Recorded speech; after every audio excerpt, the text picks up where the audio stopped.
Olá, pessoal, sejam bem-vindos e sejam bem-vindas a mais um podcast da Rede Pará. Hoje estamos recebendo um cara que tem nome de conquistador, Rubens Magno, né? Ele é como o Alexandre Magno do empreendedorismo paraense, superintendente do Sebrae Pará, e que vai nos contar as novidades sobre o crescimento do Sebrae, que tem se acentuado muito sobre a sua gestão. O cara veio elegante pra caramba, eu estou até um pouco envergonhado. Eu e o Gilvan, que está ao meu lado, jornalista e publicitário, Gilvan Capistano. E você tem que ser elegante o tempo todo para ser presidente do Sebrae, porque eu acho que eu nunca vou chegar lá. Não precisa não. Obrigado pelas palavras, eu não me sinto tão elegante assim. Mas também obrigado pela deferência ao sobrenome, mas eu lembro que também, com muito orgulho, é o nome de um cantor de brega famoso, né? O sobrenome de um cantor de brega, brega que é uma música legitimamente o Rubens, paraense. Né? O Rubens. Não era o Magno. Tinha um cantor da década de 80 que chamava Magno. Que cantava uns bregas. Porque tem o anormal do brega que é Rubens. Sim, que era Rubens, é. Faleceu já também. É. O anormal do brega era Rubens também. Você não é anormal, né? Você está mais para conquistador. Eu acho que não. Eu acho que para ser empresário, a pessoa não pode ser normal. Pode ser normal, né? E eu tenho um orgulho muito grande de ser empresário e acredito que isso tenha me trazido também para hoje estar ocupando essa cadeira. Inclusive, até já clamo ao Conselho Deliberativo do Sebrae, que elege quem dirige o Sebrae de 4 em 4 anos, que sempre escolha empresários. E aí eu não estou fazendo propaganda, legislando em causa própria. Eu peço que façam isso e que tragam pessoas que têm experiência de mercado. Já é campanha para reeleição? Existe reeleição? Existe reeleição. Atenção, pessoal, começou a campanha para reeleição. Mas não é campanha, não. Eu digo isso com muita tranquilidade, porque a gente que é empresário, vocês são empresários da comunicação, vocês sabem que não é fácil bater na porta de patrocinadores, não é fácil chegar no dia 30 de cada mês e ter funcionários para pagar o salário e fazer uma continha errada e você não ter o seu próprio salário. Então, para dirigir o Sebrae, a gente está cuidando de milhões de pessoas no Brasil todo, né? Os Sebrais, o complexo Sebrae. Então, eu digo que para ser empresário no Brasil, realmente não dá para ser sano. Eu lembro de um episódio que aconteceu comigo, quando eu, pela primeira vez, trabalhei no serviço público, depois de uma longa data trabalhando no serviço privado, no jornalismo, e eu tive um choque, bicho, tão grande. Eu achava que era um preconceito, né? Eu vou para o serviço público e lá as coisas não funcionam com a mesma velocidade que deveriam funcionar. Mas, de fato, eu constatei, na época, atendendo ao governo, que, não sei, eu acho que o Gilvan tem experiência nesse sentido também. Né? E, cara, foi um choque para mim. Então, até você se adaptar e tentar fazer com que as pessoas se adaptem também. Há uma nova mentalidade, um olhar diferente sobre a gestão no serviço público ou em qualquer instituição, como é o caso. A gente vai conversar aqui, explicar direitinho, né, qual é a situação do Sebrae. Leva tempo ou não? Como foi para você, cara? Leva tempo. Mudar de cultura, na verdade, leva tempo. Mas a velocidade que você impetra para essa mudança de cultura depende muito da estratégia, da forma que você vai agir, como você vai contagiar as pessoas. Particularmente para o Sebrae, eu, como empresário, venho da iniciativa privada. A minha história é de iniciativa privada. Eu comecei com 18 anos como estagiário da Nestlé, uma empresa suíça pautada em negócio. E passei 15 anos da minha vida. Atenção, estagiário, cadê ele? Estagiário, tem chance para ti. Tem e ele gosta de chocolate. Cola nele. Tem sim. Eu estou muito feliz até onde cheguei e tenho trabalhado muito para ir um pouco mais distante. Eu acho que dá. Não por oportunidades que eu fique cavando, mas eu acho que é naturalmente. Se você trabalha, se você entrega resultados, se você acorda cedo, como os exemplos que nós falávamos há pouco aqui em off, e você busca resultado de maneira certa, naturalmente o seu sacrifício vai ser honrado de alguma forma. E dessa forma eu acabei pautando a minha vida toda na iniciativa privada, e quando você vem para um organismo que é privado, o Sebrae é uma empresa privada, nós somos seletistas. Isso que eu queria entender, né? Como é que se classifica O Sebrae é privado. A natureza jurídica. É uma empresa privada, não é nem economia mista. Nós somos uma empresa privada, porém, o recurso do Sebrae ele é oriundo da GPS paga pelas médias e grandes empresas. Então, tem um percentual da GPS que é destinado... O que é a GPS? É o guia de previdência social das empresas, de recolhimento de previdência social, e num percentual 0,x% é destinado a todo o Sistema S. Então, Senai, Senac, Sebrae, SESI, Senat, todo o complexo Sistema S, ele é hidratado financeiramente por recursos advindos desse percentual que as empresas médias e grandes pagam. Mas o Sebrae também arrecada? Ou não? Sim, a gente faz de receita própria. E esse é um número que eu falo com muito orgulho. Inclusive, essa minha veia empresarial fez com que o Sebrae do Pará, hoje, proporcionalmente, é o Sebrae que mais arrecada no Brasil, com exceção de São Paulo, que não dá para comparar com São Paulo. O cara dá uma martelada em São Paulo e arrecada alguns milhões. Esses números que tu falaste agora tem a ver com Cidade Empreendedora também? Completamente ligado, Ivan. Muito bem lembrado. Por exemplo, Cidade Empreendedora é um projeto que o Sebrae pegou e juntou 38 soluções, fez um envelopamento para criar uma atmosfera de economia circulante dentro do município e criou uma solução. Já está em que versão a Cidade Empreendedora? Nós estamos na 2.0, digamos assim. Nós estamos na segunda versão. Iniciamos o projeto que já tinha no Brasil há mais de 10 anos e o Sebrae do Pará não tinha ainda coragem de tomar colocado na prateleira. Não, na verdade é o que nós estávamos falando, né, do pensamento. Apesar de nós sermos uma empresa privada, algumas vezes pessoas que assumem têm uma mentalidade de serviço público. E aí eu não falo isso dos colaboradores do Sebrae, a gente tem colaboradores muito bons. A gente tem uma equipe muito determinada. Agora, o tocar dessa equipe vem muito do processo de gestão. Se você tem uma gestão mais lenta, e aqui não é uma crítica aos que me antecederam, não, e o que eu sempre falo, eu não quero ser melhor nem pior do que ninguém, mas eu tenho a obrigação de ser diferente. É estilo também, né? É estilo, e essa diferença está trazendo resultado. Para vocês terem uma ideia, a gente entrega no final agora da nossa gestão um orçamento a mais do quadrimestre. A gente tem um orçamento anual de 110, 120 milhões, depende muito da arrecadação do sistema brasileiro, de ICMS, enfim, IPI, de vários impostos, de como está a economia.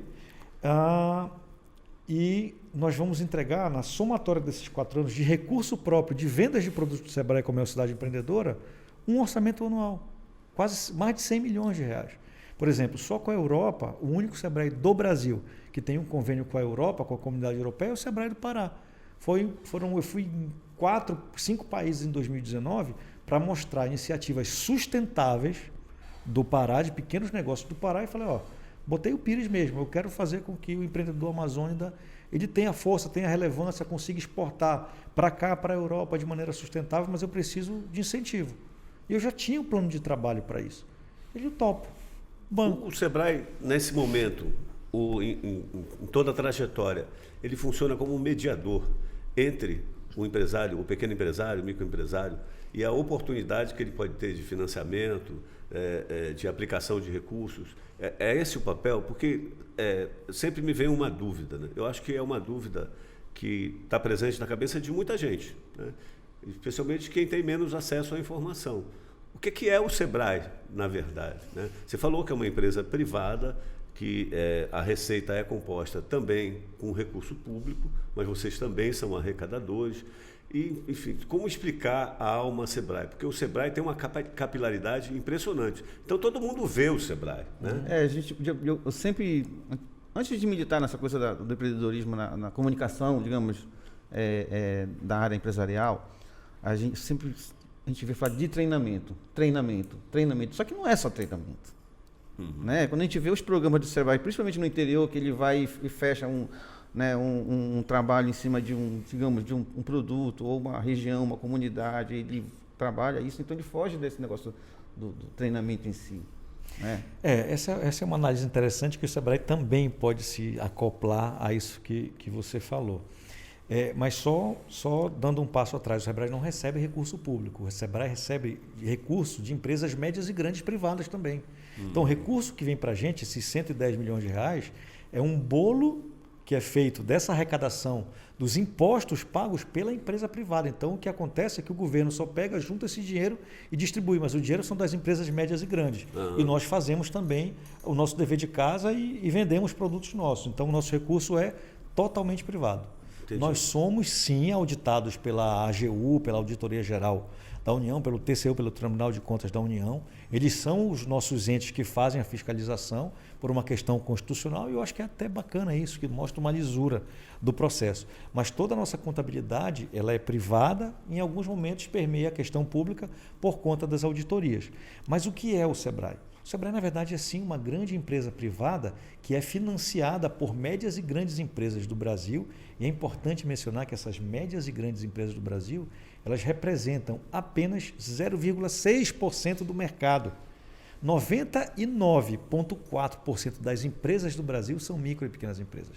São empresas que faturam 4 milhões e 800 para baixo. Olha o tamanho e capilaridade. E o SEBRAE precisaria ter, e tem capilaridade exatamente para atender. Hoje, eu aperto um botão, eu vejo todos os atendimentos do SEBRAE no Pará. E hoje eu tenho atendimento nos 144 municípios. E uma estratégia que nós criamos para essa capilarização, uma foi o Cidade Empreendedora, lembrado pelo Gilvan, que nós temos um trabalho muito bem feito em Paragominas. Explica como se eu fosse uma criança de 5 anos e meio. O que é o Cidade Empreendedora? Como é que funciona isso, por favor? Cidade Empreendedora são 38 soluções que já tinham de prateleira algumas do SEBRAE e outras que a gente acoplou para basicamente chegar na prefeitura e fazer algumas intervenções em secretarias, em comunidades, em associações, para criar uma atmosfera empreendedora de dinheiro circular. Por exemplo, chegamos na prefeitura, fazemos uma leitura e um diagnóstico da prefeitura. Você compra a sua merenda escolar de quem? Eu falo, eu faço um processo licitatório e eu recebo gente. Eu que estou em Belém, por exemplo, de Jacundá, de Marabá, de Santarém, recebo de São Paulo, são pessoas que podem participar de um processo licitatório. E a gente pega e começa a buscar ao entorno da própria cidade quem são potenciais pessoas que possam participar desse processo licitatório. Porque se você faz, não de maneira direcionada, porque a lei permite com que você dê prioridade, entre aspas, existem formas legais para isso acontecer, para pessoas locais. Por exemplo, Paragominas é um exemplo clássico disso. Nós não comprávamos uma quantidade X de produtos para merenda escolar de Paragominas. Por quê? Porque não tinham empreendedores preparados para entrarem no processo licitatório. Mas a partir do momento que você começa a colocar empreendedores na sua cercania preparados, é muito mais barato um empreendedor de Paragominas fazer a entrega em Paragominas do que um empreendedor de Belém. Naturalmente, ele já sai ganhando no preço, porque ele não vai pagar frete, por exemplo. Então, esse é um exemplo clássico. Nesse caso, o empreendedor, o SEBRAE, ele entra como o cara que vai oferecer o treinamento. Por exemplo, o cara lá da agricultura familiar, o seu João e a dona Maria, eles produzem hortaliças. Né? Então, em vez de se virar para vender isso no mercado apenas, como der, o SEBRAE orienta para que ele se habilite a participar da lista de fornecedores de um colégio tal que fornece, que tem que dar alimentação escolar para os seus alunos. É mais ou menos isso. Alguns passos a mais. Fazemos isso, abrimos a empresa do seu Zé e da dona Maria, ensinamos o seu Zé a fazer a operação de venda de participação licitatória, vamos para dentro da prefeitura, para a área de licitação, adaptamos e destravamos os processos licitatórios, porque muitas vezes os processos são antigos. Então, eles fazem em modelos em que dificulta a entrada de empreendedores locais.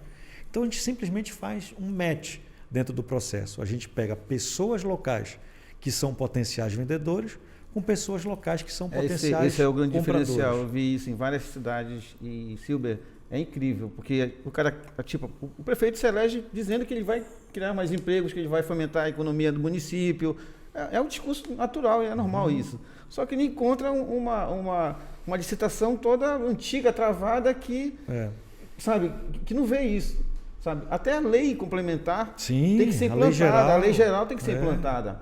Então, tem municípios que nem tem a lei geral implantada. Isso então, mesmo. Quer dizer, é um trabalho também de legislação do Sebrae vir trabalhar junto trabalhar à poder... Câmara dos Vereadores. Exato. É uma coisa bem complexa. E, resumidamente, o nosso principal objetivo é fazer o dinheiro de Paragominas circular em Paragominas. Por quê? Se a prefeitura compra do seu João e da Dona Maria dentro de Paragominas, o dinheiro que a prefeitura vai pagar para o seu João e a Dona Maria da hortaliça, eles vão cortar cabelo dentro do município, vão comprar pão dentro do município, e aí o padeiro, o cabeleireiro, todas as pessoas que receberam, que o seu João recebeu originalmente aquele dinheiro da prefeitura, vai circular na mão de um monte de gente. Isso você torna o município economicamente sustentável. Então, esse é um exemplo, obviamente, para uma criança de 5 anos, mas a gente trabalha, são 38 soluções que vão desde atendimentos aos CRAs, por exemplo, ao CAD único, a trabalhar, por exemplo, existe a obrigatoriedade das prefeituras de comprar no mínimo 30% de empresas locais, e a grande maioria dos mais de 5.500 municípios do Brasil não tem essa possibilidade porque não faz um trabalho específico. O cara está preocupado com a saúde, o cara está preocupado com a educação, está preocupado com outras coisas, e quando ele vê, ele fica no calque lá, que o Serasa Tem o outro lado também, que os empresários locais só fazem dizer, mas a prefeitura não só compra de fora, mas aí também não se prepara, não tem documentação, né, para se habilitar. Então ele só faz criticar sem participar. Eu participei de um treinamento do Sebrae em Capanema com um técnico. Foram 4 dias de treinamento para pequenas empresas para poder se habilitar na região toda. E é incrível o número que tem de negócios que você pode fazer, tanto com prefeitura, como Estado, como governo federal, se você conseguir se habilitar, né? Agora, bicho, não tem um momento lá que você enfrenta uma barreira, porque nem todo mundo está interessado que a coisa funcione, né? A gente sabe disso. Então, o Sebrae, às vezes, não encontra resistência para implantar esse tipo de mentalidade e oferecer tantas soluções que podem até ajudar a população? Muitas vezes. Tanto é que esse é um programa em que a prefeitura adere. Então, é um programa em que o Sebrae entra com 60% de investimento e a prefeitura com 40%. A prova disso é que dos 144, nós não temos orçamento para os 144. Nós tínhamos orçamento para 15 e estamos nos 15. Estamos fazendo os 15 entre o primeiro e o segundo ciclo. Na verdade, 16 no total. Então, a gente está indo trabalhar com quem está afim. Agora, outras prefeituras que começam a enxergar, a gente fala, não dá, mas agora não dá. Porque os caras, a gente apresenta e fala, não, eu vou pagar por isso, tá bom, não paga. Quando ele vê que o vizinho que fez começou a arrecadar mais, que as pessoas não estão mais fazendo aquela pressão, porque todos sabem que prefeitura é um grande RH. Quando termina a eleição, está todo mundo lá, eu levantei tua bandeira, eu queria um emprego, eu quero isso, eu quero aquilo.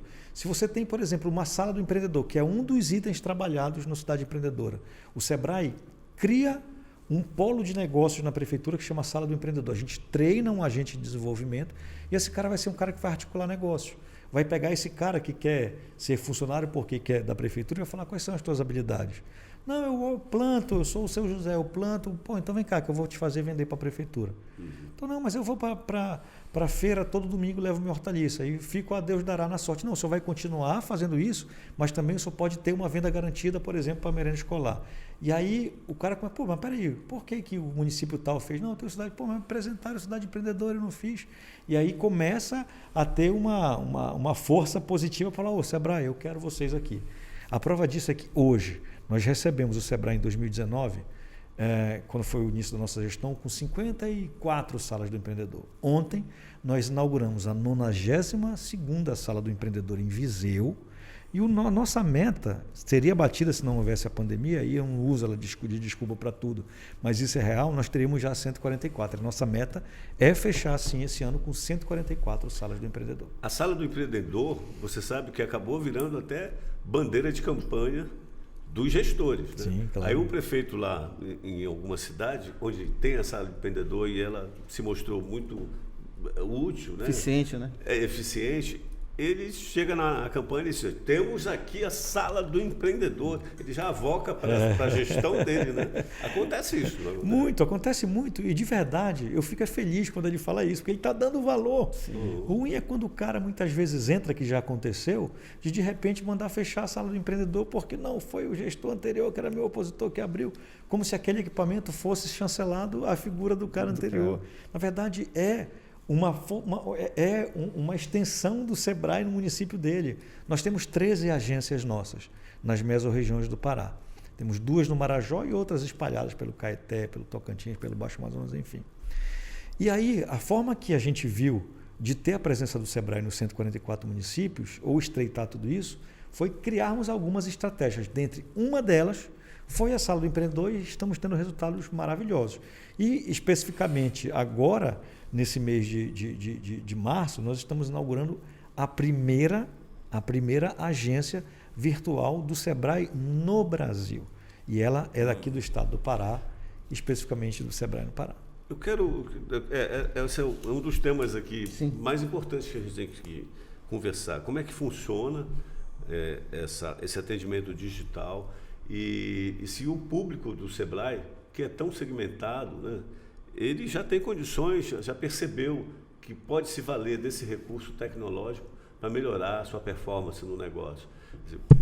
Houve um trabalho anterior em que vocês conseguiram treinar as pessoas, explicar as pessoas, preparar as pessoas para esse mundo digital. Você conta com um avanço natural da tecnologia que se apresenta em todos os segmentos. Bem, primeiro nós temos uma questão regional, né, da região norte, nordeste, que é a questão da infraestrutura.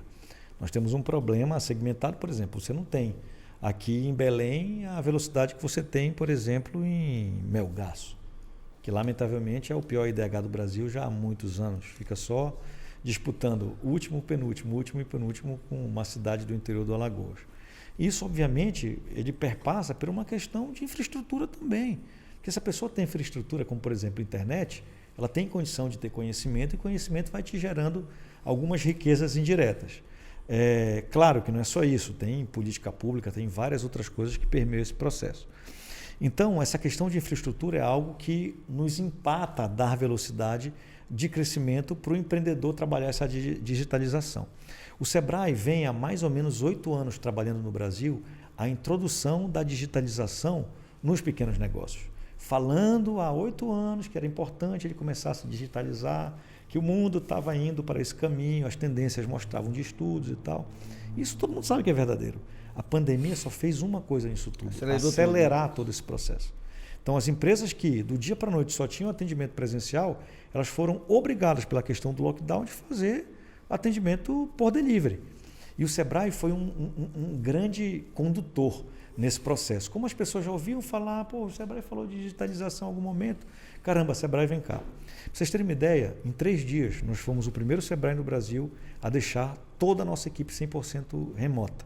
Então nós pegamos a nossa equipe de tecnologia lá, de TI, pegamos o nosso pessoal de logística, quem não tinha cadeira mesa, a gente pegou cadeira mesa, desktop, levou, quem tinha notebook só botou debaixo do braço. Não tem, todos os nossos 250, até os terceirizados, nós colocamos. A gente pode dizer até que essa agência começou a ser desenhada nesse momento aí, começou exatamente ali, Giovanni, começou exatamente ali. Porque a gente viu que, diferente, por exemplo, do Twitter, que hoje todos os colaboradores do Twitter estão nas suas casas, porque tem condição de fazer isso por uma questão cultural, pelo modelo de negócio, o SEBRAE ele não consegue fazer isso ainda. Não consegue fazer isso ainda. Mas nós fomos obrigados naquele momento. A gente começou a fazer o ensaio. Opa, o nosso empreendedor vai mudar, o nosso negócio vai mudar, a tendência é essa. E a gente fez esse ensaio.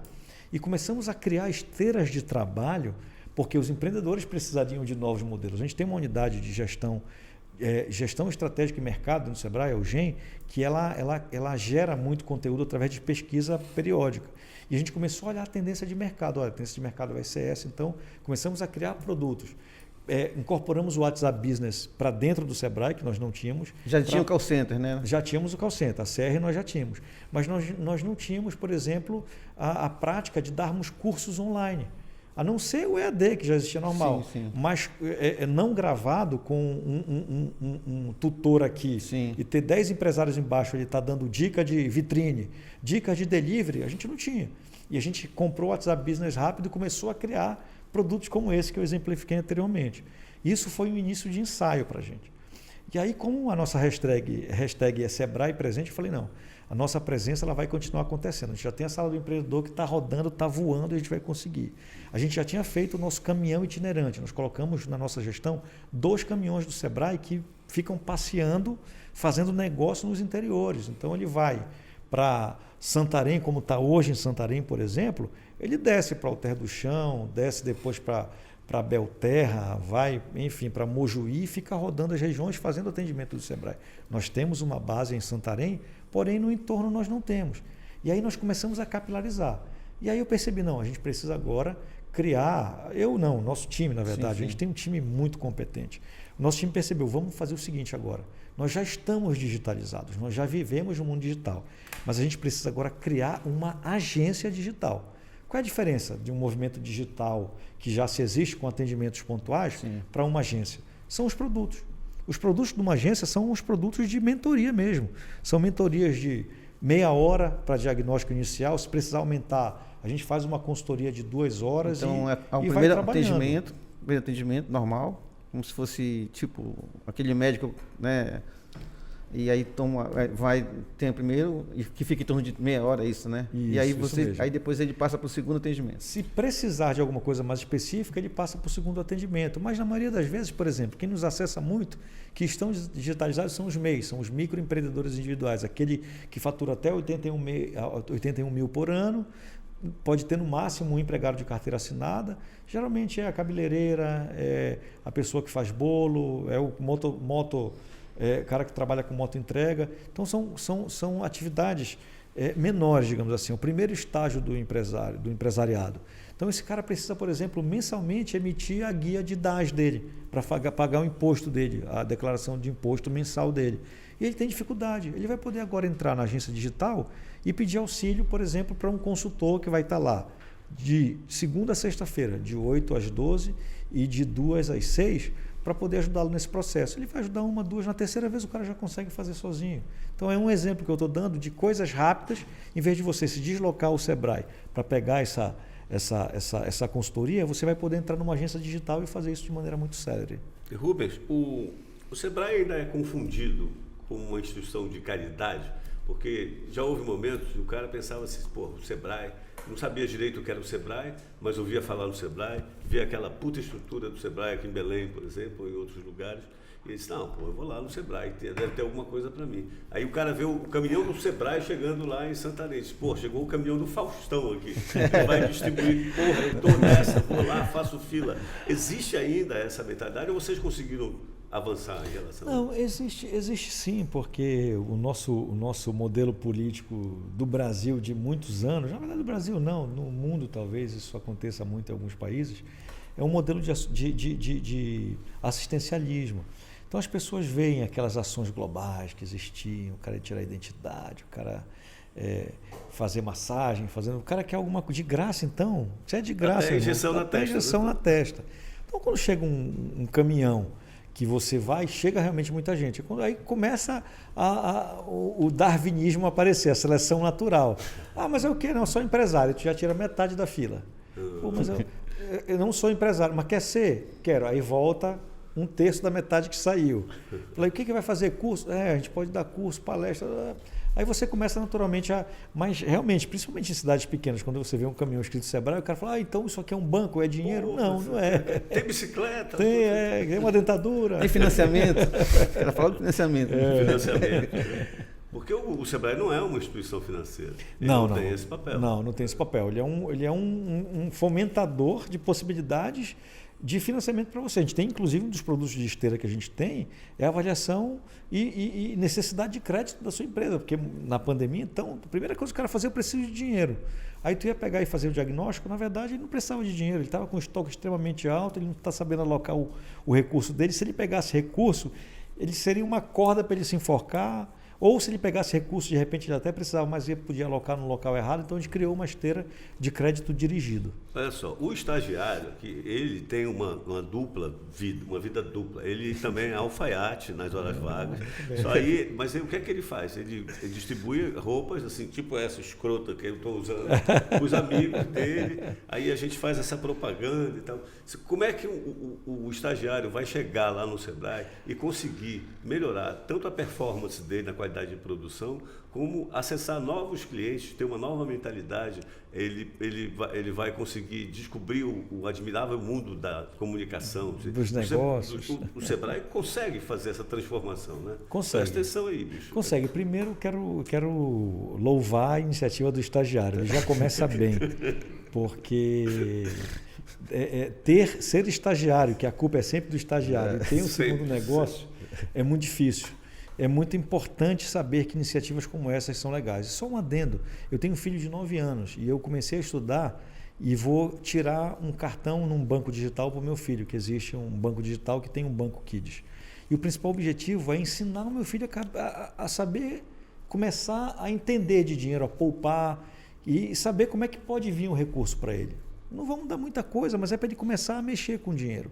E todos nós aqui, eu tenho certeza, ou quase certeza de afirmar, que nenhum de nós com 9 anos de idade teve a possibilidade do pai sentar e falar, olha, é dessa forma que as coisas acontecem. E hoje nós podemos sentar com os nossos filhos, com os nossos netos e dar um caminho mínimo de educação financeira. Eu que sou mais velho aqui, quando falava disso, o papai, eu pegava um tapão na nuca. Isso não é assunto para ti, menino. Moleque, vai estudar. Pois é. Pegando esse gancho que falaste, Rubens, existe a parte de educação empreendedora que o Sebrae tem também, né? Existe. Tem trabalho, que também cai nessa parte financeira. Existe. Como é que está isso em algumas cidades? Deixa eu cuidar do estagiário primeiro, tá. Depois a gente volta para a educação empreendedora. Porque é uma classe que eu valorizo, porque eu vim de lá, Gilvan. Eu vim de lá e eu sou entusiasta de dizer, meu irmão, qualquer um que quer dar certo. Cara, e eu te falo com tranquilidade, eu não falo nem dizendo que eu sou o cara ou com vergonha, mas meu pai é sargento da aeronáutica aposentado, cara. A minha mãe é professora, aposentou e fez um concurso para o Estado e hoje é diretora de uma escola de Estado, ou seja, 2 pais funcionários públicos. Eu não tinha porquê... Mal remunerado, né? Mal remunerado. 2 categorias, mal remunerado. Eu estudei minha vida toda em escola pública e tenho orgulho disso, eu tenho orgulho pra caramba disso. E, meu irmão, hoje eu tenho lojas da Pizza Hut, eu tenho muito orgulho de vender pizza. Pô, estou num cargo bacana. Já até pediu agora, né? Eu senti uma certa... No almoço, né? Vamos lá, vamos pensar nisso aí. Daqui para mais tarde vamos ver. Vamos ver como é que vai ser o comportamento do estagiário. Então, dá certo, cara. Dá certo, meu irmão. Eu olho para os caras que trabalhavam comigo lá, que estudavam comigo na escola, muita gente já tinha grana na época, era filho de pai rico e tal, filho de oficial. Eu olho para alguns desses caras hoje, meu irmão, os caras estão gramando. Por quê? Não quiseram. Tiveram oportunidade, não quiseram. Vejo muito cara que era mais ferrado do que eu, que está bem na foto ou que está ferrado também. É uma questão de atitude, cara. Sim, verdade. Uma questão de atitude.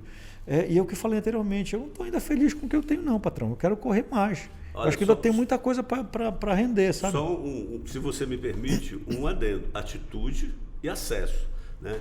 E acredito que o Sebrae seja importante também por isso, né? A atitude, que é individual, né? Mas o acesso não é para todo mundo, né? Muita gente é privilegiada porque já nasce com o acesso, né? Mas outras pessoas têm que buscar. Tem que ir atrás do acesso. O Sebrae também oferece. Né? Por isso que eu falo da nossa capilaridade, por isso que eu insisti nesse processo, por isso que eu falo do estagiário. Por exemplo, ele tem condição sim de ir no Sebrae. E se ele quiser criar a marca dele, a gente cria. Se ele quiser criar o site, a rede social dele, trabalhar o preço, a elasticidade de preço, estudar o nicho de mercado que ele vai trabalhar. Olha, tu está trabalhando no mercado errado, essas cores não são tendência de moda. A gente tem consultoria para tudo, para transformar o estagiário no funcionário, de chegar e virar, meu irmão, olha, um abraço, eu não quero mais trabalhar aqui com você, eu quero só vender para vocês a partir de agora. Perder o estagiário. E eu acabei de ganhar um sócio. Muito bem. Isso é uma visão empreendedora, inclusive. Vendo você. Olha, eu tive a oportunidade de conhecer o Guilherme Benchimol, o mago da XP, o cara que inventou a XP. E ele falou uma coisa muito legal, ele falando numa palestra que ele teve aqui, né? Ele falou, no meu começo, eu era louco para logo ganhar dinheiro. Então eu trouxe uma pessoa que o cara era um craque. O cara era um craque, ele trabalhava para mim, mas ele era estagiário, não tinha grana para pagar, tá aí, estagiário inclusive de novo. Não tinha grana para pagar, ele só queria conhecimento. Pô, eu sempre tive facilidade de mexer com dinheiro, eu falei, cola em mim aqui que tu vais aprender. Pô, terminou o curso dele, ele tinha que ser efetivado, mas não tinha grana para pagar o cara ainda. Eu falei para ele, irmão, eu não tenho grana para pagar e tal, tu vai ficar comigo? Eu falei, não, de graça, eu realmente não posso, eu tenho que trabalhar, agora eu já tenho minha profissão, o cara foi embora. Ele botou uma segunda mulher. Agora também, além do cara ser bom tecnicamente, o cara tem um olho bom para trabalhar com pessoas boas, que é um outro requisito importante para o empreendedor. Ele colocou uma mulher torou. Ele trabalhou mais 2 anos com a mulher se formou. Ele falou, caramba, eu não vou perder essa. Eu falei, e agora? Tu vai ser minha sócia. Bom. Tu vai ser minha sócia. Então, estagiário, te prepara para a sociedade. E isso é uma visão empreendedora. E hoje, a mulher, por conta desse aceite de ser estagiária que não era remunerada, para a sócia que também estava no risco, a mulher hoje é semi-bilionária, digamos assim. Como é que é a abordagem do Sebrae nesse momento da indústria 4.0, a cultura maker que está se desenvolvendo cada vez mais, as pessoas estão incorporando isso no seu dia a dia, porque nós vivemos a era da individualidade, as pessoas querem ter voz, querem participar, querem fazer. Como é que vocês tratam desse tema? Olha, a gente primeiro atua em todos os segmentos. A indústria, infelizmente a indústria da região norte, é uma indústria, isso não sou eu que falo, a própria FIEPA fala, que é uma indústria que está defasada há mais ou menos 30, 40 anos. E nós precisamos sim de incentivo, agora temos aí essa redução de IPI, que pode ser um grande suspiro para a gente. Esperamos que dê resultado, porque também só baixar a IPI é algo que pode não ser tão interessante. Mas nós sim temos no Pará muitas pequenas indústrias que faturam menos de 4 milhões e 800. E para essas indústrias, a gente é um grande parceiro, por exemplo, da FIEPA na FIPA, que é na Feira da Indústria Paraense. E dentro da indústria paraense, nós trazemos sim empresas para estarem pautadas na indústria 4.0, para que principalmente possam ter acesso a novas tecnologias para a produção, mas mais do que isso, que elas consigam enxergar qual está sendo a tendência de consumo. Porque nós temos uma pérola que ninguém tem, a gente está na Amazônia. Então, pessoas que beneficiam, por exemplo, o caroço de açaí, tem uma possibilidade absurda de fazer negócio. Um cara que, por exemplo, faz tijolo com refúgio de açaí, que já saiu no Luciano Huck, já saiu em vários programas aí. A gente viu MDF, queima de açaí, né? De rejeito. São coisas que a Europa consome muito rápido. Então, se ele consegue enxergar rapidamente a tendência de mercado, o modus operandi de fazer, a gente consegue rapidamente colocar essas empresas fora. Ainda mais no momento como esse. Porque eu vi que uns 3 anos atrás a FIEPA fez um acordo com a UFPA. Eu acho que demorou muito, com 70 anos de UFPA demorou um pouco, né? Aí, porque eu vejo assim, a gente tem muito produto, muita pesquisa, até industrial. Eu vejo essa pesquisa sair como, sair, isso virar de fato um produto e depois atravessar e ser exportado. Eu vejo que parece que ainda existe um hiato, isso aí, não sei, meio esquisito. Talvez o Sebrae ajude nesse sentido também, né? A grande questão é que muitas vezes a gente não tem um plano estratégico de negócio para o negócio que a gente está. Um plano estratégico de negócio para o Estado, para os municípios, para a UFPA, para o Sebrae. Então as pessoas não pensam a longo prazo, elas pensam no seu mandato. E a gente, quando chega, muitas vezes, tu tens iniciativas boas, que às vezes o gestor toma a decisão de não continuar, ou fala, não, essa é boa, e aí entra o mal do século, na minha opinião, que é a vaidade, entendeu? Quando entra a vaidade dentro do processo... É o mal de todos os tempos, né? É o mal de todos os tempos, cara. Mas eu acho que agora está muito mais exacerbado, sabe, cara? Porque as pestes, elas matavam muito, a pandemia veio aí. Nós nunca imaginávamos que fôssemos viver isso, vivemos, mas a vaidade, eu tenho certeza que ela mata muito mais do que uma pandemia. Que a vaidade, ela mata silenciosamente. Mata, por exemplo, com uma estratégia errada de uma pessoa que, por vaidade, não vai dar continuidade num projeto que vai afundar, porque você constrói em 4 anos, mas em um ano, em um dia, 3 dias, 5 dias, você destrói uma gestão de 4 anos. Já não, eu errei, eu quero voltar. Uma semana depois, você já não consegue recuperar os 4 anos que foram ganhos dentro do processo. O Sebrae não pode ser esse catalisador do pulo do gato, né? O pulo do gato é aquela estratégia que você se retrai, se agrupa, se encolhe para poder depois se expandir. A gente está tentando fazer isso sim. Você tem dificuldade com o UFPA nesse sentido? Não tenho não. A UFPA tem sido uma parceira nossa, pelo próprio PCT Guamá, Parque de Ciência e Tecnologia, eles sempre foram parceiros nossos. Nós temos, inclusive, alguns tratados, alguns acordos feitos, e tanto com o PCT Guamá, temos também com o professor Seixas Lourenço lá, que é um ex-reitor, inclusive, que que também tem alguma interlocução. O PCT Guamá é o Parque de Ciência e Tecnologia, né? Onde são desenvolvidos novos projetos. Isso mesmo. Né? Utilizando a tecnologia e propondo produtos a partir da pesquisa. Isso mesmo. E aí, eu vivi uma experiência lá na época, né, na CDM, que lá tem a parte de genética, né, dentro do PCT, Silber. Uhum. E os pecuaristas nossos, a maioria, faziam suas pesquisas em São Paulo, lembra? Uhum. Eles não conheciam o PCT, sabe? Aí eles foram levados para conhecer um laboratório que já existia aqui. Aí eles ficaram surpresos, porque eles não conheciam. Quer dizer que a gente pode fazer aqui, os caras pode fazer aqui. Pô, eu tô aí houve uma surpresa geral. Eu já estava acostumado a fazer fora, enfim, meio que ignoraram esse laboratório. Houve essa mudança, essa quebra de paradigma também. Hoje no PCT tem a Natura está lá também, né? Tem várias grandes empresas lá explorando e fazendo pesquisa, né? Tem.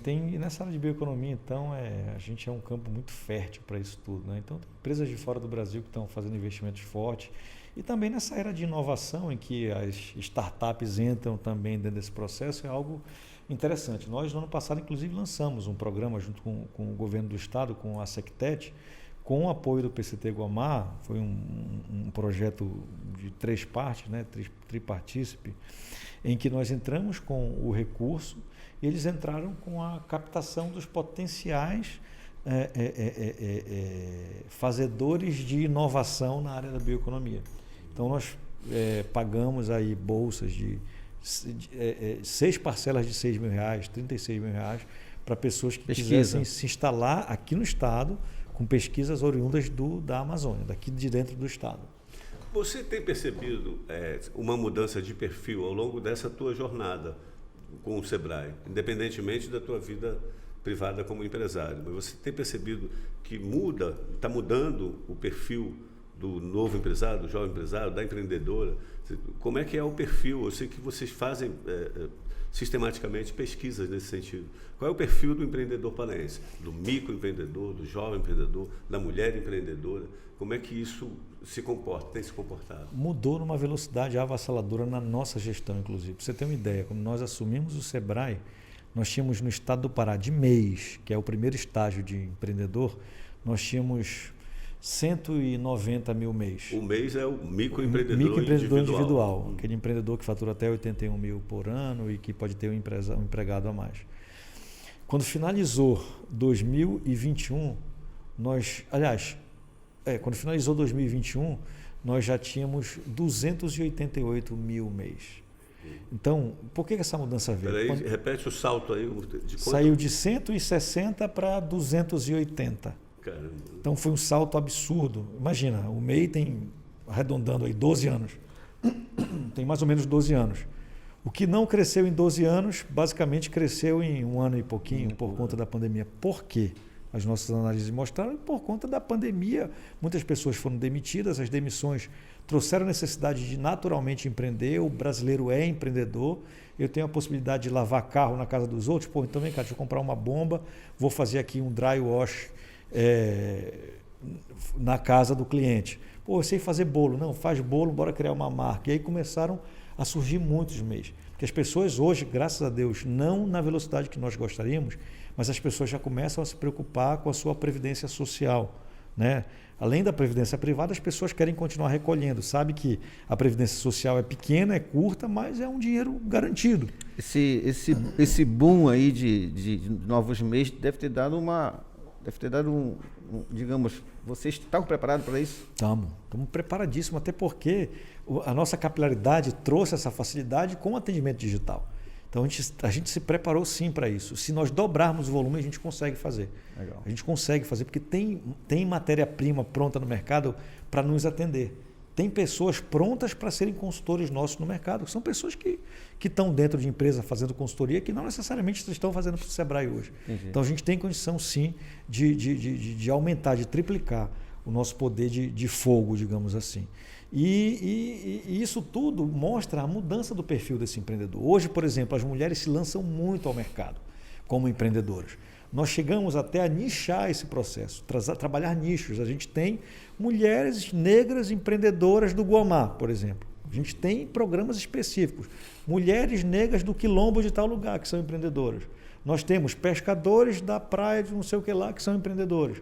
A gente consegue fazer nichos e olhar para aquela localidade e fazer trabalhos específicos. Uma prova disso são os IGs, as indicações geográficas, que nós agora finalizamos nos anos que passaram, agora, ano passado, o IG do queijo do Marajó, que é uma indicação geográfica, uma ancestralidade no modo de fazer, de mais de 200 anos, de como fazer o queijo, só é feito daquele jeito, com aqueles produtos, com o certificado de origem, que aquele produto é de lá, com o leite de lá, e que tem um gosto de lá, e que qualquer pessoa no passado podia dizer, lá em Minas, isso aqui é queijo do Marajó, e não é. E hoje não pode mais usar. Da mesma forma que se eu aprender a fazer um champanhe de açaí, eu não posso dizer que isso aqui é champanhe de açaí, porque o produto de champanhe é só o que é feito na região de Champagne, na França. O IG funciona como se fosse uma marca registrada. É uma marca registrada pelo INPI, indicando que aquele produto é daquela região. E aí nós temos a farinha de Bragança, que nós finalizamos também. Estamos em processo com o trançado de Arapiuns, do Baixo Amazonas.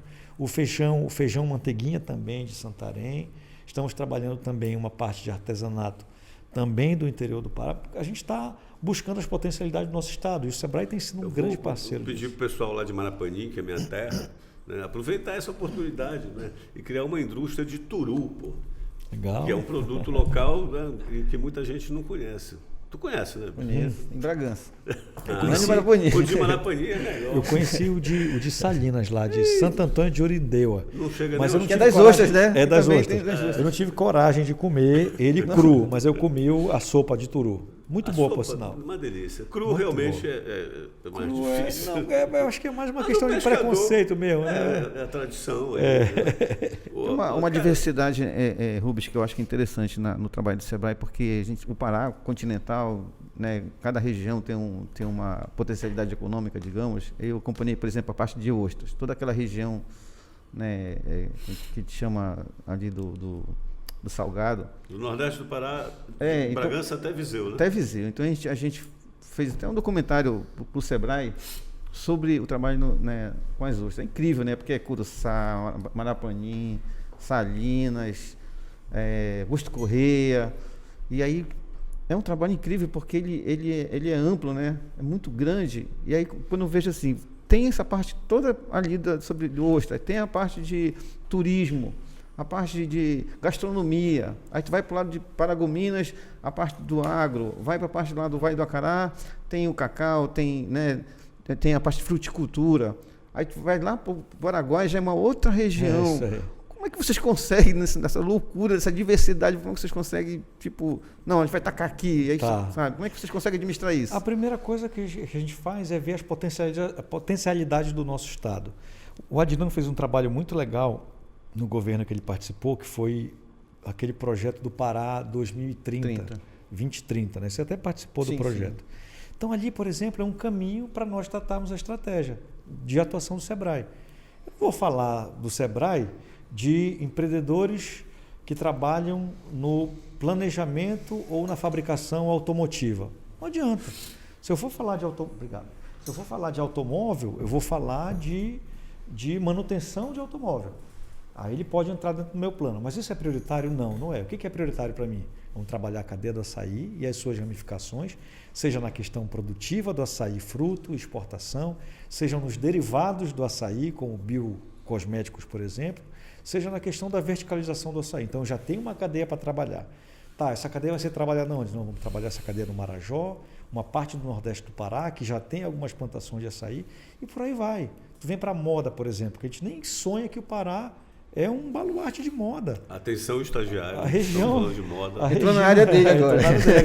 A região metropolitana tem uma moda autoral mais respeitada no Brasil, que a gente nem percebe. E aí acaba sendo nicho. A gente tem aqui uma faculdade de moda.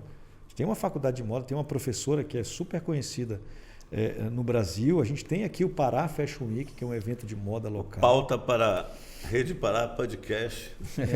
Isso moda mesmo. no Pará. Então, aí você vai e começa a enxergar. Então, peraí, bora agora escolher a nossa curva ABC aqui O que tem de mais empreendedor nas potencialidades? A gente vai para o agronegócio no Nordeste do Pará, no Sul do Pará, vai para o açaí para tal lugar, vai para a mandioca, vai para a farinha. Só que tem um item que abraça tudo isso, que é o turismo. Aí, porque dentro da carne tu tem turismo, dentro do banho tu tem turismo, dentro do açaí tu tem turismo, dentro da gastronomia aí tu começa a diversificar. A partir da atuação do Sebrae, é possível, então, você perceber a oportunidade de criação de novas rotas de turismo. A gente conversou outro dia aqui, cara, e foi sensacional um papo sobre assombrações, visagens, e aí veio uma professora que ela deu um testemunho para nós sobre a criação, uma proposta dela, que é a criação da rota cemiterial. Eu disse, porra, aquilo foi um negócio que sei lá, eu nunca imaginei. Extraordinário. Isso existe no mundo já. Né? Existe lá em Londres, existe em vários lugares da Europa, aqueles cemitérios seculares, com túmulos, com catatumbas de pessoas famosas, que pessoas vão visitar, visitação noturna, inclusive. E aqui os a gente góticos. tem, né? A moça do táxi. Pô, a gente tem, claro que tem. Claro que tem. Agora, a gente já tem muita coisa pronta que não é amadurecida. Eu acho que a gente pode, minha opinião, inclusive como empresário, a melhor coisa é você faturar com as frutas maduras e fáceis de apanhar. Pô, quando tu está no interior, lá em Curuçá, que tem uma mangueira, tu vê uma fruta madura lá em cima e uma aqui embaixo, tu vai na primeira na de cima? Não, patrão. Se tu vê um toco com turu, tu vai mergulhar para trás e ver esse que está aparecendo. Tu vai pegar esse primeiro. Claro. E da mesma forma, eu entendo que o turismo precisa ver dessa forma. A gente tem, por exemplo, a Rota Amazônia Atlântica, que é uma rota madura, pronta. A gente tem produto, é uma rota que está sendo trabalhada. Os artistas vêm para cá, a gente nem sabe, tem muito cara indo para lá. Tem muito cara indo conhecer Salinas, e Salinas hoje está cada vez mais preparada. A gente entra, mas podia estar mais avançada, mas não adianta a gente entrar nessa discussão agora. Às vezes o cara só quer viver aquela experiência do caboclo que vai pegar caranguejo lá no meio do mangue, né? E a gente tem a maior litoral de manguezais, né? A maior faixa de manguezais do mundo. Do mundo, é verdade. Na região, na costa do Pará. O maior produtor de mundo, o maior produtor de açaí do mundo somos nós, pô. 98%, se eu não me engano, o último dado que eu vi, da produção do açaí mundial era aqui no estado do Pará. Então a gente tem muita história para contar. O patrimônio histórico paraense, que é a macaxeira, a mandioca, enfim, aipim, como falam em vários lugares do Brasil, nós somos o primeiro produtor. A gente inventou um produto venenoso, imagina quantas pessoas não morreram até se inventar a maniçoba, né? A gente tem história para contar e é um produto diferente, é um produto exótico, indígena, tem o tucupi, que vem de lá também, tu tem as farinhas aí, as derivações de farinha branca, preta, amarela, tucupi preto, brincando, a farinha preta não tem, mas tucupi preto tem, e aí tu começa a vir para um monte de história bacana. E aí o que eu fico chateado, e aí vai aqui o meu apelo aos chefes de cozinha do nosso estado, que alguns deles, não vou dizer que são muitos, que começam a ganhar dinheiro e esquecem que são paraenses, pô. E se mudam para outras cidades e não fala mais égua, não, sabe? Porra, meu irmão. Tu é doido, Tu é doido, moleque. Tu é lesa, moleque. Entendeu? Isso é muito ruim, cara. Acho que a nossa originalidade está no nosso modo de falar, no modo de agir, no nosso modo de expressar, e as pessoas se envergonham disso. Sabe? E os caras ganharam dinheiro dessa forma. Agora, temos também chefes como o Saulo, por exemplo, o cara que veio lá de Santarém, está despontando e tem orgulho. Hoje o cara inaugurou agora, semana passada, o Museu do Futuro lá, se não me engano, de Niterói, sei lá, enfim. Um restaurante lá. Tem um restaurante aqui que estava só em Santarém, veio para cá, para a Casa das 11 Janelas, está lá no hotel do Quinta das Pedras também, junto com a Bebel, fazendo cozinha, entendeu? Já deve estar indo para o Cumbu também, está com hotel também de selva lá no restaurante dele, isso é bacana. E é um cara, meu irmão, que tu senta, qualquer um que vai sentar com ele, é um cara simples, sem rebe, sabe? E eu acho que tem que ser, o paraense é isso, cara. Bicho, o dinheiro não pode modificar ninguém, cara. E o dinheiro modifica a pessoa. A gente vem de novo para o mal do século, que é a vaidade, meu irmão.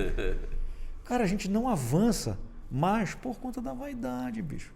Você consegue, o Sebrae, ele consegue ser uma instituição transversal, né? Você lida com todos os segmentos, em todas as regiões, né? Você consegue abraçar diversas causas, apresentando o Sebrae como uma instituição transversal.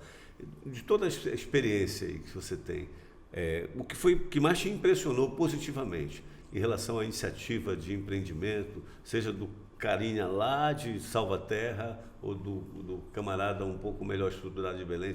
Qual foi o momento ali que você disse, puta que pariu, esse cara teve uma ideia genial? Olha, eu tenho alguns cases já nesses 3 anos e 3 meses aí de trabalho intenso. Eu só não conheci os 144 municípios porque tive problema de deslocamento por proibição do lockdown, mas quero muito ainda ter a possibilidade de fazer os 144, mas já estou em quase 100 dos 144. E tive algumas experiências muito bacanas. Uma delas que eu falo, e foi a primeira que eu tive, foi em 2019, com o Miriti, em que a gente fez a gente tem um trabalho muito sério com o Miriti há muitos anos. Trouxemos gente de fora, inclusive do Brasil, da Itália, que são os melhores designers do mundo, são italianos, para mostrar um corte diferente, uma pegada diferente e tentar mudar a cabeça dos empreendedores de Miriti, que o produto deles não era para ser vendido só no Sírio. E que o produto deles não é para ser... Vai muito além do brinquedinho, muito além do brinquedinho. E não é para só ser vendido no período sírio. E essa era uma retórica muito forte. Eles colocaram uma barreira no negócio. Deles mesmo, porque eles não enxergaram, na verdade, a possibilidade, enfim, por falta de conhecimento, Sim. de infraestrutura, de várias coisas. E aí não adiantava ficar falando, porque reclamando a vida, ao céu. Não. Falei, meu irmão, bora resolver, bora atrás, a gente é inteligente, meu irmão. E esses caras são também, bora fazer 3 perguntas que eles vão dar a resposta pra gente. Quando tu vai no psicólogo fazer as tuas análises lá, o cara não vai falar, Gilvan, você é isso, você é aquilo, não. Tu vai começar a falar, ele fala, mas peraí, Gilvan, tu tá me falando tal coisa, porque tu tá falando, é mesmo, tô falando besteira.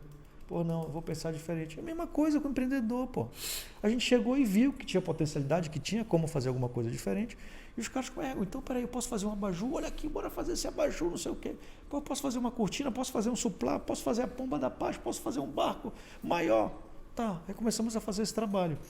E fizemos uma feira extraordinária lá em 2019. Falei, não, a gente vai botar para arregaçar. Fizemos uma feira com ar-condicionado. E foi lá em Abaeté? Foi lá em Abaeté, foi lá em Abaeté. Fizemos uma feira com ar-condicionado. Aí tu fala, o ar-condicionado é uma coisa tão pequena, para eles foi algo extraordinário, cara. Extraordinário. O cara fala, não, isso aqui é da capital. Isso aqui é da capital. Entramos numa nave, né? Mano. Isso aqui, sabe? Meu irmão, tá, beleza. Até então, não foi essa a minha surpresa. Apesar de eu ficar muito impactado com a receptividade dos caras, e açaí, peixe, vai para cima, vai para baixo. E aí os caras venderam tudo em 2 dias, tudo que eles tinham feito. E no final vem um senhor que tinha um barco, esse barco tem... Tudo bem que eu não sou referência, eu tenho 1,67 m. A minha referência não é muito boa. De porte médio, digamos. Barco de porte médio. Alexandre Magno também era pequenininho. Napoleão também. Então, o cara vem com um barco que tem a minha altura e me entrega um barco, uma caravela grande, feita totalmente de Miriti. E ele pega e me entrega a caravela e fala, isso aqui é para o senhor. O barco estava à venda por quase R$4.000 lá na feira. Ele falou, esse barco aqui, ele veio com o cheio d'água, eu falei, esse barco aqui é para o senhor. Eu falei, não, meu amigo, por favor, pelo amor de Deus, te agradeço muito, isso aqui é para o senhor vender e ganhar dinheiro. Não, eu vou lhe dar esse barco é seu, sabe por quê? Porque eu tinha filho, já estava indo para o caminho das drogas, o outro já era quase ladrão, estagiário de ladrão, mas não era, é outro estágio mesmo. Coitado do estagiário, eu comecei o outro, a menina já estava indo para rumo de prostituição, o cacete, e vocês do Sebrae conseguiram fazer uma mudança de fazer a gente enxergar que o meu avô trabalhava com Miriti, o meu bisavô, eu trabalho com Miriti, mas se continuasse desse jeito, muito possivelmente nem meus filhos nem meus netos trabalhariam. E o cara me deu esse barco, bicho. Caramba. E eu tenho esse barco dentro da minha sala. É um barco grandão. Que eu já vi lá. Já viste, né? E eu conto essa história. E tem uma história vez, magnífica, cara. né? Uma história extraordinária, cara. Eu ganhei esse barco desse cara. Esse foi o meu primeiro impacto.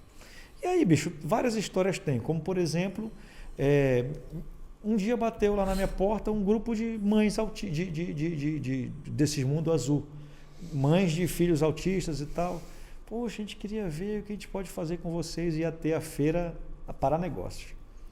Falei, não, a gente vai fazer aqui, sente aqui. Aí o pessoal ficava olhando, o que tem a ver com mãe autista? Falei, meu irmão, vamos ver que vai sair alguma parada aqui. Vamos criar alguma coisa, vamos ver aqui, bora entender. E aí, meu irmão, essas pessoas, eu não sei se vocês têm alguém na família de vocês que é autista, existem vários graus. E existem graus que as pessoas se machucam, se batem, que tem que ter vigilância 24 horas com a pessoa. Outros não, que são mais leves e tal. Então, muitas dessas mães largam os seus afazeres, os seus ofícios para se dedicarem a vida toda aos filhos, cara.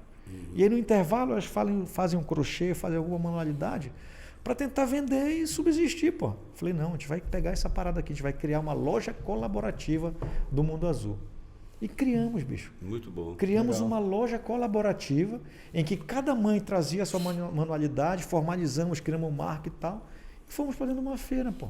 Hoje a gente é parceiro de vários grupos do Mundo Azul por conta de uma iniciativa que a gente só parou, ouviu, porque pô, o não, bicho, é que nem advogado ruim. Tu chega para resolver um problema, a primeira coisa que o advogado ruim fala, não dá. Não, a lei não permite. Meu irmão, o advogado tá para ver quais são as possibilidades dentro da lei que a gente pode ir atrás. E eu vejo da mesma forma a gente, como empresa que cuida de empreendedor, de ver a possibilidade do cara fazer negócio, pô. Então esse é mais um exemplo. Tem vários outros bacanas assim. Legal. Cara, olha só, a história da humanidade nos apresenta um problema que acho que persiste até hoje, né? Você deve se deparar com isso. Sócrates, 400 anos antes de Cristo, ele foi condenado à morte porque ele simplesmente estava tentando abrir a cabeça das pessoas, né, que prevalecia aquela religião monoteísta na Grécia. Ele disse, não, peraí, vamos tentar compreender o mundo de um jeito mais filosófico, né, a partir das nossas próprias experiências, dos nossos questionamentos, não abrindo abrindo mão do conhecimento para colocar na mão dos deuses as soluções para tudo. E foi condenado à morte. Esse tipo de mentalidade, né, que se agarra, que se apega muito àquilo que já existe, evitando a inovação, não é um dos bloqueios que vocês têm que superar dentro do Sebrae? Mas sem dúvida nenhuma. Essa disruptura diária do que se pensa, ela tem que ser trabalhada. Ela precisa ser trabalhada, né? E os iluministas, eles vieram exatamente para ir na contramão de tudo, pô. Aí eu te coloco de novo, o empreendedor é um cara que vai na mão. Não, ele vai na contramão, bicho. O empreendedor vai na contramão, irmão. Quando tem uma carga tributária de 35%, naturalmente tu vai falar, não, é melhor fazer um concurso público, pô. Melhor fazer um concurso público, eu vou ganhar. Se fizer ou não fizer, eu vou ganhar meu dinheiro. Só que as pessoas são inquietas. Eu conheço muita gente que fez concurso público e saiu fora porque preferiu empreender. Muita gente não, mas eu conheço alguns malucos que fizeram isso. E eu preferi não fazer isso, eu preferi também, que eu podia. Estava numa escola militar, meu pai era militar, eu podia fazer um concurso para lá, ia passar ou não, é uma outra história. Mas podia seguir esse caminho. Ah, não, você é professor que nem minha mãe. Eu tentei, viu? Meu pai também é militar, é oficial da Marinha, e quando vim para o Pará, fui para tentar a escola naval, só que eu não passei, cara. Então eu tive que fazer outra coisa. Esse cara, ele também é um cara que é um exemplo de empreendedor, é um cara inspirador assim, para nós, que somos amigos e outras pessoas que o conhecem. Lá vem. Você o conhece. Não, Ela vem bomba. agora eu tô Ele foi estagiário também, não? Ele foi estagiário em algum momento da vida dele, que é uma longa vida. Sabe? Mas, enfim, eu queria chegar onde? Como é que é o jovem empreendedor do Pará? Como é que ele se apresenta em relação ao jovem empreendedor do Brasil? Acredito também que o Sebrae tenha, né, essa medição nas pesquisas que faz. O que você poderia falar para a gente? O tempo está acabando, mas vamos ver se a gente ainda encaixa essa resposta. Não, essa resposta é simples e rápida. O empreendedor do Pará hoje, ele é globalizado. Ele tem o mesmo perfil dos empreendedores dos outros estados. Porque hoje as oportunidades para os empreendedores serem digitais rápido, ela é muito grande. As novas gerações, elas são muito mais imediatistas do que as nossas gerações. Então, eles querem fama rápido, querem dinheiro rápido. Isso tem um problema, mas isso também tem uma virtude, porque os que querem aceleram muito o processo. Então, entram logo no mundo digital, conseguem ganhar dinheiro, conseguem entrar no mercado financeiro, por exemplo, rápido, se estudar, porque é fácil hoje você virar hoje um operador de bolsa de valores. Se você pegar e se dedicar, você consegue fazer isso. Porque tem ferramentas para você estudar. Se você quiser ser um youtuber hoje, se você tiver conteúdo, rapidamente você cria a possibilidade de entrar em ferramentas mais facilitadas. Imagina, para nós hoje termos a facilidade de falar, como falamos aqui, falando de vocês, né? Vocês passaram quantos anos trabalhando a voz, trabalhando não sei o quê? Hoje um cara vai para a internet, ou liga para um fonoaudiólogo amigo, faz 3 exercícios e opa, olha minha voz mudando e tal, e a gente gramou muito para pensar em conteúdo, e o cara já vem meio que preparado. Cara, eu comecei a trabalhar em jornalismo quando a redação era composta por máquinas de escrever Olivetti, né? E metade escangalhada. A gente ainda machucava o dedo, fazia aquele barulho típico da redação de jornal. Meu notebook era um Olivetti daquela vermelhinha. Notebook só existia no Jetsons, né? Eu acompanhava o Jetsons. O notebook foi para E 94. olha só a mudança que aconteceu nos últimos 40 anos. Impressionante, né? É isso O mesmo. jovem hoje já tem um manancial de ferramentas, e dá para ele fazer com uma ferramenta, com um dispositivo desse, o que a gente precisava de 7 equipamentos para fazer na época, e tinha que ter conhecimento apropriado para lidar com cada um deles. Tem uma foto que roda na internet muito bacana, que antigamente para fazer um ao vivo, por exemplo, aéreo, o cara tinha que ter um helicóptero, um cinegrafista, um piloto, um ajudante, e hoje o cara precisa de um drone, pô, imagina, não precisa de mais nada. E o cara faz imagem de melhor qualidade, com maior velocidade, dando rasante, dando pirueta, ainda tomando uma cerveja do lado. Verdade. Por falar em cerveja, né, o tempo está acabando, né, agora vamos conversar só off. Né? Eu acho que a Rede Pará vai nos oferecer aí A pizza não chegou. Não chegou, mas eu quero fazer uma pergunta. Qual é o nome do estagiário que eu preciso mandar um abraço para ele? Sim, João Manuel. João Manuel? João Manuel, você hoje foi muito exemplificado aqui, mas eu quero deixar mais uma vez para você e para todos os estagiários que porventura tiverem saco de nos ouvirem aqui. Foi muito agradável, eu gostei muito. Eu espero que tenha sido bacana para todos vocês, e dizer que eu fui estagiário. Se tiver que voltar a ser estagiário um dia, eu farei. Não tenho vergonha de recomeçar a minha vida como estagiário, porque eu acho que dá certo, cara. Hoje, eu tenho certeza em afirmar que se eu tivesse começado a minha vida, por exemplo, na produção da Pizza Hut, eu teria hoje, com 45 anos, mais sucesso na minha vida, porque lá é um processo mecânico, é um meio que tailor-made, assim, e tu aprende na prática. Então, o cara que assa a pizza maker. É um maker. Então, o cara que assa a pizza não é o cara que fez a massa, não é? Então, existe toda uma estrutura. E eu, certamente, lá atrás eu teria vergonha de ter, e hoje eu me vergonho de falar isso, mas eu teria vergonha lá atrás de ter sido atendente. Pô, você é atendente, a menina tá chegando aí, vai me ver. Sabe? Que cabeça imbecil, né, cara? Mas você foi pelo menos o atendente do ano em algum momento? Eu fui estagiário do ano. Mas eu tento trazer essa cultura, por exemplo, pro meu filho, de falar, meu irmão, bora. Por isso que eu estou falando do dinheiro, de começar a aprender a mexer. Quando ele tiver uma idade que dê para não se queimar no forno ainda, vem aprender aqui na Pizza Hut como é que Um dia funciona. ele vai chegar e dizer, papai, bloqueei o seu cartão. Não. Estourei. Vai estourar o dele. Cara, Rubinho, como você é conhecido, né, Gilvan, parceiraço, foi um prazer muito grande. A gente tratou de um tema aqui que eventualmente as pessoas podem achar que é um tema mais árido, mas foi tudo feito com tanto bom humor, né? Muito agradável a tua presença. Obrigado. Conhecer você, a tua performance como gestor, e te desejo a maior sorte do mundo, né? Desde que você mande a pizza daqui a pouco. Fechado. Obrigado, Pela minha amigo. sorte, eu vou mandar. Obrigado. Um abraço. Por favor, acessem a Rede Pará, dê aí o seu like, compartilhe, vamos fazer crescer essa rede, que é a rede de todo mundo. Obrigado.